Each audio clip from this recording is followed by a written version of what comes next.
Are you struggling to hit your protein goals on a vegan or plant-based diet? Well, today I'm going to show you exactly how to get 75 to 100 grams plus of plant-based protein every single day without relying on all the fake meats and all the different processed foods. My name is Bryan and I've helped countless vegans and plant-based eaters really achieve their weight loss and their muscle gain goals without being too hung up on the protein. So let's think about it. What have you been trying before to get to this protein goal? Well, you might have been relying on processed foods. You might have been doing, maybe not even tracking protein or paying attention to it, or maybe eating the wrong foods. So why these things have not worked? Well, if we're not getting enough total protein, we're not burning as many calories, we're not supporting as much muscle growth as possible. So this is what we want to do instead. I'm going to show you how to do this in just 3 simple steps that you can take action on immediately.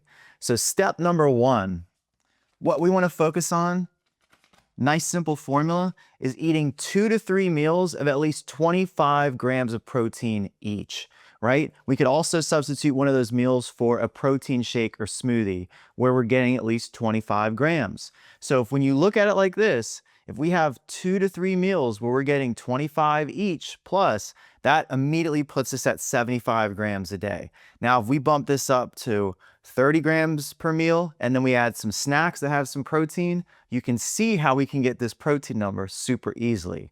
So I know what you're saying. Okay, that sounds good, Bryan, but how do I get to 25 grams in one meal? So let me show you a little quick preview of my power meal formula. This is going to be step number 2, how we want to prioritize the high protein foods inside the meal. So what we want to do is think about using your high protein foods as the first starting place for that meal in that recipe.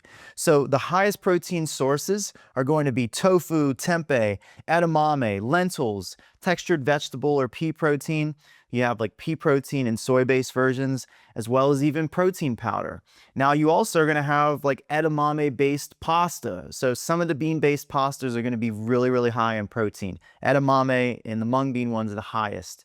Now, here, when you have these as the main focus of your meal, we want to also combine a secondary protein source like maybe beans or peas, something like that, that's going to have some extra protein. When you do this, you're able to get to that 25 gram number easy, very, very easy. For example, if I was going to have tempeh and have some black beans and then maybe some rice and veggies, I'm gonna be at 25, no problem. If I'm combining lentils, maybe I put some textured vegetable protein in there, or maybe I have lentils and quinoa and might even add some edamame in there, right? When we prioritize high protein first in that meal, it's gonna make it so, so, so simple.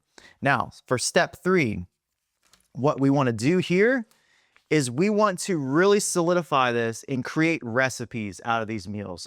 So what I want you to do is realize we want to hit at least 25 grams per meal. So we need to start by building out recipes. Think about it just like you're a restaurant and you're serving X amount of menu items. You want your recipes to be pretty much set in stone so that you can understand them, so that you really know how to create them, so you can meal prep, make multiples of them, but also so that you can track.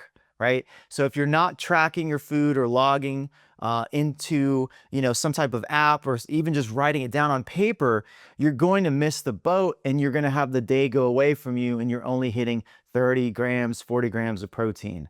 So if you are looking at building up the amount of protein you're getting within your diet, this is the simplest framework, right? Step 1, we want to focus on 2 to 3 meals of 25 plus grams of protein.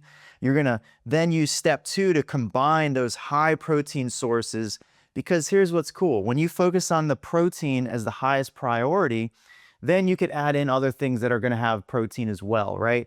Like quinoa or other grains, like nutritional yeast, like seeds on top of the meal, right? All these things are gonna add up and give you some extra protein, but we want some of the major players in that dish to be those high protein sources that we see here.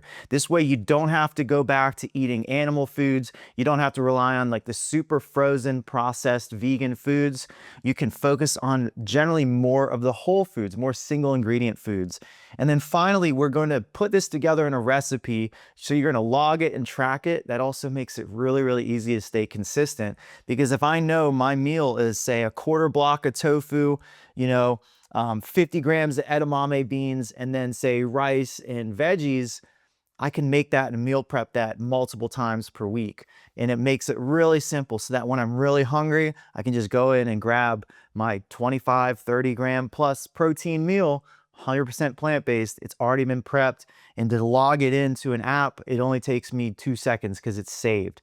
This is the same process I have all my clients go through. It works super, super well. So I hope it works for you. Much love. And again, my name is Bryan Bell, and I'll see you on the next one.